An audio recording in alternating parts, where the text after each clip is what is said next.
Hi, I'm John Concannon. We're out here at Concannon Vineyard today. I'm the fourth generation vintner, and I'd like to welcome everybody a very happy International Cabernet Sauvignon Day. This is a very big day for us here. We are coming to you live via the internet, and we also have guests here out celebrating with us for Cab Day. So we're coming via ToutSuite. They're making all this magic happen. So if you have any questions you would like to tweet or through Facebook or email, video in, Skype, we can do that. So we'll probably also have some questions here. So again, welcome. Wanted to give you kind of an idea where we are coming to you from. We are in our historic wine library here in the original winery that my great-grandfather built back in 1883. So in here, really our vintage is past.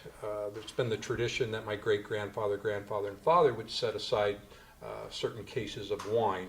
So we currently have 3,000 bottles in here, and so this is kind of our final resting place for those. Really today's an important day for us. We're celebrating a lot of anniversaries.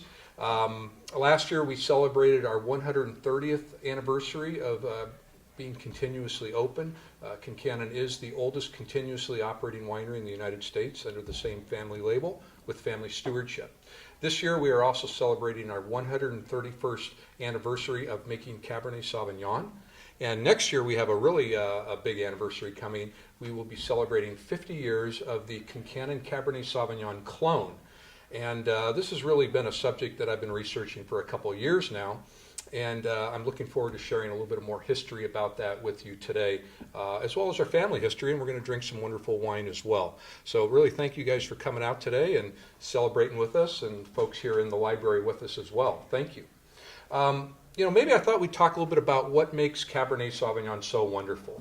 Cabernet Sauvignon is referred to as the king of red wine, the king of reds. Chardonnay is the queen of whites, Cabernet the king. It is the number 2 selling varietal in the United States, very close to Chardonnay. There are currently about 81,000 acres of Cabernet Sauvignon planted in California. And you know, from a winemaking standpoint, what we really like about Cabernet, it's very easy to work with, very easy to process. The clusters tend to be loose, the berries, unlike some other varietals that can have very tight bunches and take more manpower to sort the berries. So from a production standpoint, we love Cabernet. The clusters are loose, very easy to sort and work with. As far as aging, Cabernet can be aged for anywhere from 10 to 20 years. I'd say more typically Cabernet is aged 5 to 7 years. As far as taste profile, I love Cabernet. I love big wines like Zin and Petit. Merlot and Pinot Noir can be nice on the lighter side, but Cabernet is right there in the middle, and you know, it's got that nice acidity and weight to it, but yet it's still very smooth. That's really a descriptor you hear a lot about Cabernet, is that it's, you know, velvety and smooth, and that's the reason I personally love Cab. So we've got a glass here. I've already pre-poured for you, but wanted to kind of welcome everybody. This is a wine that I launched about 3 years ago. It's called Conservancy, and it's part of our Conservancy wine tier. And what Conservancy means to us, it's about preserving a way of life, our family, our heritage, our old winemaking techniques, but most importantly, our land. We saw some very disturbing trends coming on several years ago, and last year's census data has confirmed that about 2 to 3 million acres of farmland are lost to urban development every year, and that works out to about 200 acres an hour. So we're located 42 miles east of San Francisco, and we really felt that it was important to take all of our land and put it in a land trust. So all of the juice for these wines comes from vineyard here in Livermore that are protected in that land trust. So I thought this would be a great wine to start with and kind of welcome everybody to Cabernet Day. Cheers. Cheers.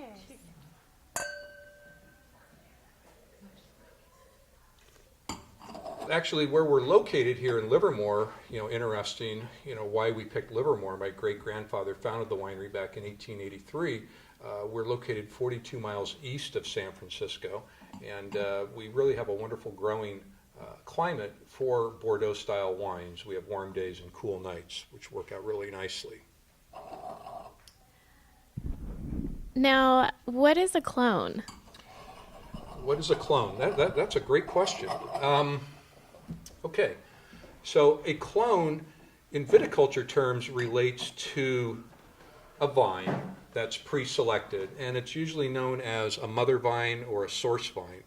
And it's selected for certain characteristics.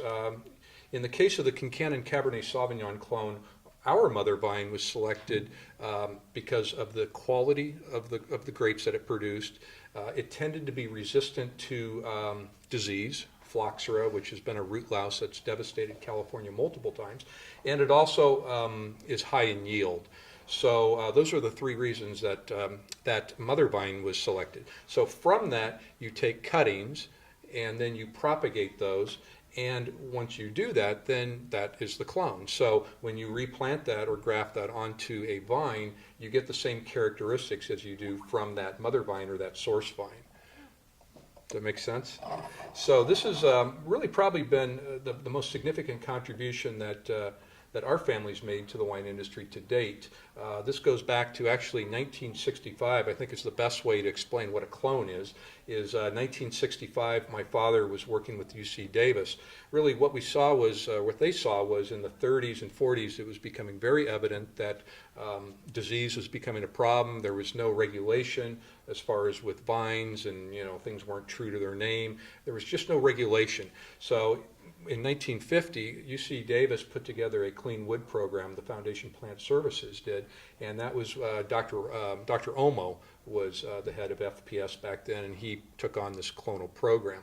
So he saw that in Livermore that these Cabernet vines at Concannon here were doing pretty good, and meanwhile, everything was kind of having a tough go at it and dying, and so he came out to investigate, and he met with my dad, and he actually, they put together a program where we took 3 acres of virgin soil, and we wanted to make sure that the vines that we had were, to begin with, didn't have any disease. And this went on for several years. There were all these protocols they had to follow. They had to wash the hose and the plows, make sure there's no cross-contamination. So then in 1965, they take that back to those cuttings. They take cuttings again from that mother vine, which is here on the property, and they take those back to UC Davis. And now they heat treat and isolate them for another 5 years. So they really want to make sure that there is no disease in these cuttings. So in 1970, the UC Davis releases the Concannon Cabernet Sauvignon Clone 7.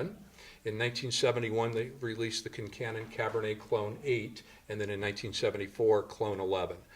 They all come from the same source vine. They were just heat treated or isolated for different lengths of time. So the Clone 7 and 8 are the most widely planted. And over 130 years now, we've had a very great relationship with the University of California, Davis, which really is looked at as the premier viticulture school, definitely in California. And in doing my research the last 2.5 years, working and talking to them, they have stated that the Concannon Cabernet Sauvignon clone is the most widely planted clone in California. And some people estimate that well over 80% of Cabernet planted in California comes from the Concannon clone or that mother vine. And you think about that, that's 81,000 acres. Pretty incredible.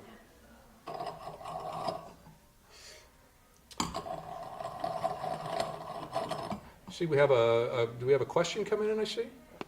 Hi, John. I'm enjoying a glass of the 2011 Conservancy Cabernet. I had no idea that so much of California's Cabernet came from your family's clones. I was wondering why your family chose Livermore. That's a great question. Why Livermore?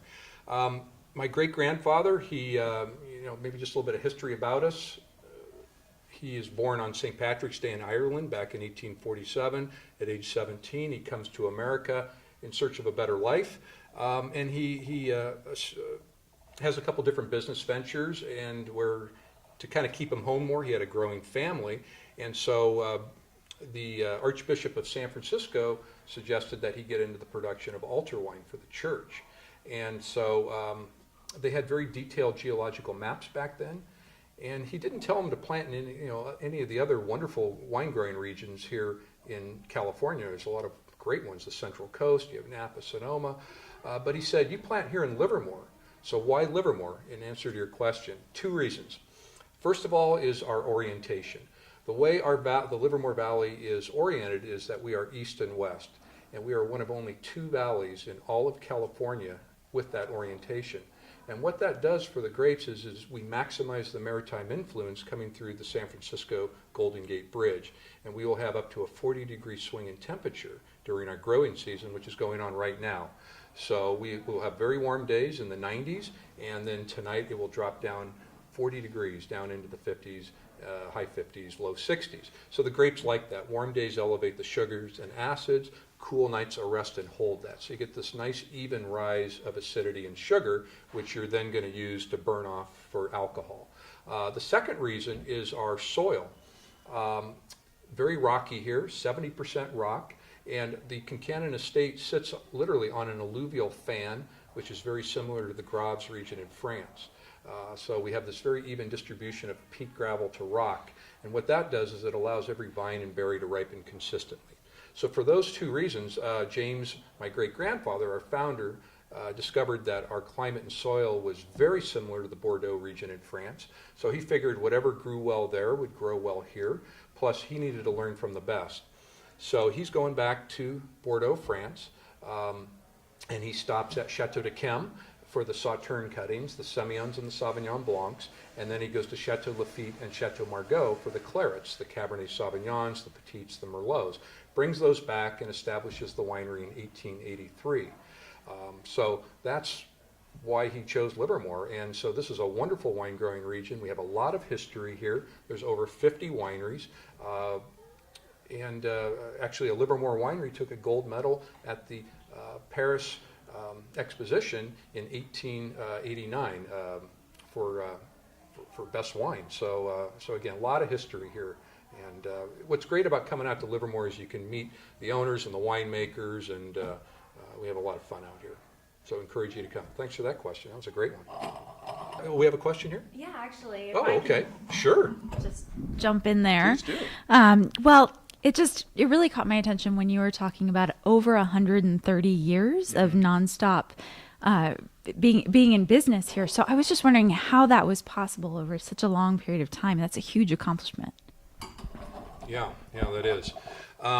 So again, my great-grandfather, I like to think that we've always had the right person kind of at the helm at the right time. Here you have James Concannon, our founder, very entrepreneurial. He comes to a foreign country and establishes a business that he knows nothing about. So our second generation was my grandfather, and his name was, we call him Captain Joe. He was a captain in the cavalry here. And he was very disciplined, and I kind of call him the defender and the protector. And what I mean by that is that here now he's at the helm, and we have the Great Depression and Prohibition coming up. So 1920 to 1933, it's illegal to sell or produce wine unless it's for the church or medicinal purposes. So the government comes in and they're saying you need to rip everything out. And here Captain Joe is very, very adamant, and this is why I call him the defender and protector. He's got these cuttings, these vines that were brought in from Bordeaux from his father, my great-grandfather, and he knows what he has here. These things are producing wonderful quality wines, and he knows that these have promise for the future. So he's telling the government, no, we have a dispensation. We can stay open, as we did. So there were just a handful of wineries in California that were able to, that had a wine under their label, and we were one of those. So that's how we got through Prohibition, and then in 1933 it was repealed, and we were in good shape. Then my dad comes along, and he becomes our winemaker in 1961 and takes over. And again, some of his contributions was that he was the first to make Petit Syrah varietal. And then I think probably our most significant is, again, working with the University of California, Davis on the Cabernet clone. So that's how we got through, and we're able to stay continuously open. Most wineries, cheers to that. That's worth a cheers.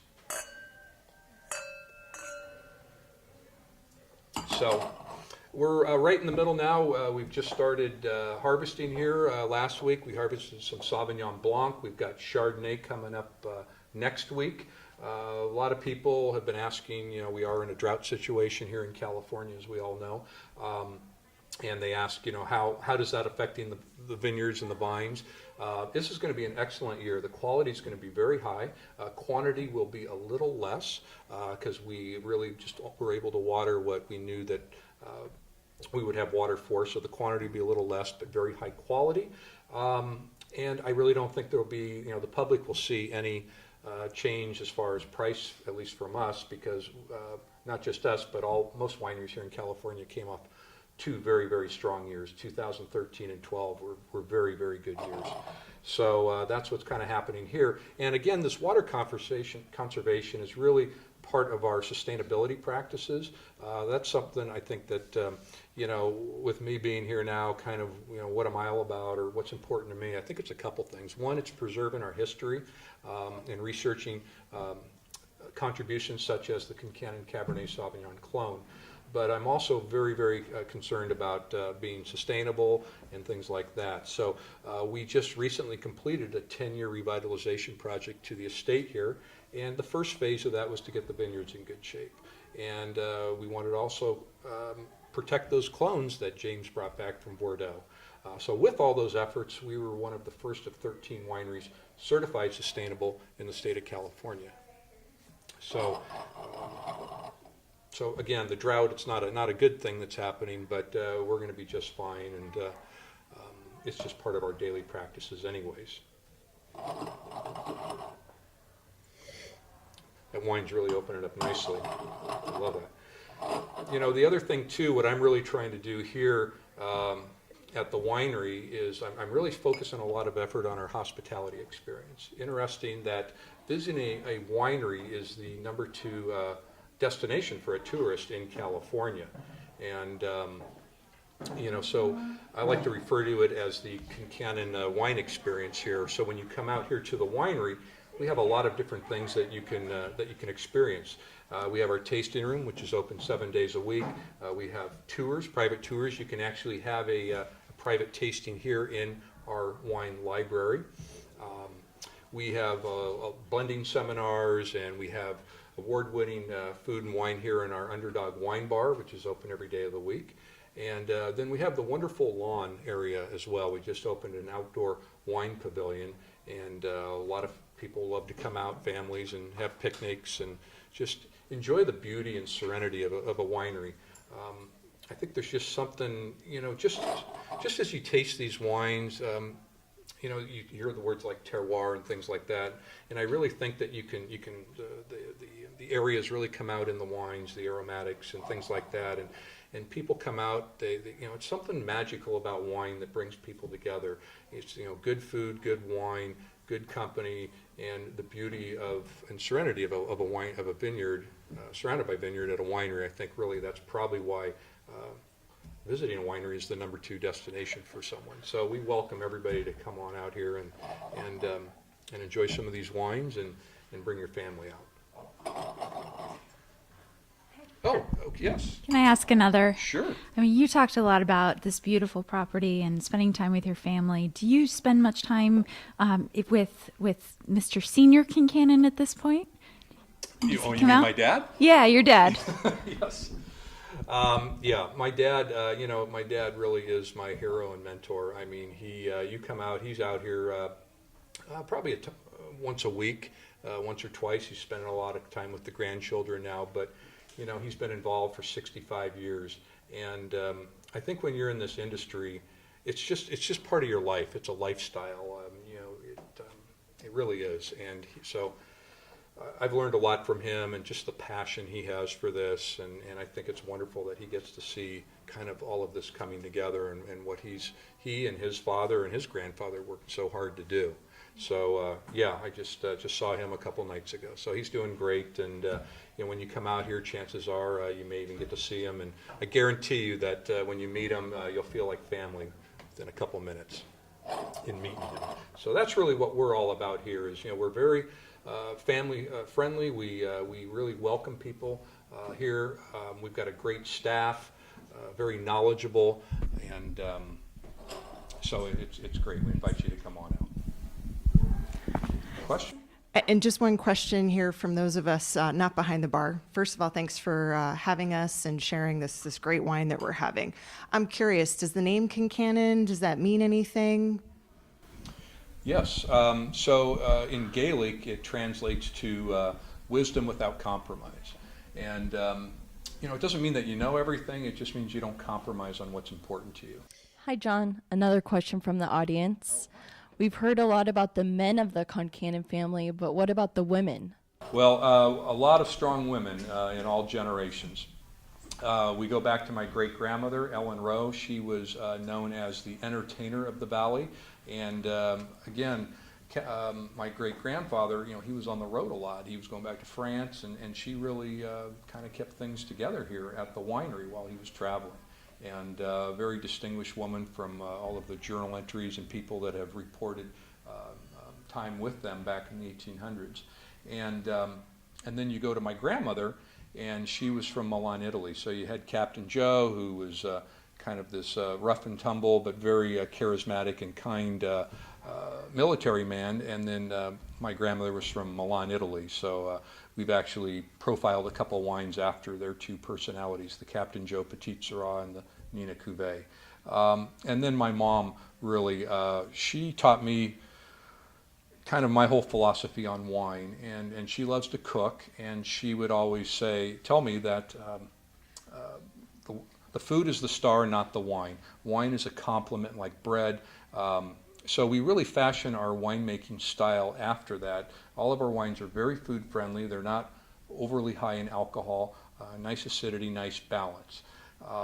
And then as far as the next generation, we do have a fifth generation coming up. They're still a bit young, but they certainly are out here and show interest. And the oldest is a woman. So her name is Shannon Concannon, and name rhymes. So anyways, so yes, we have a long history of strong women in the family.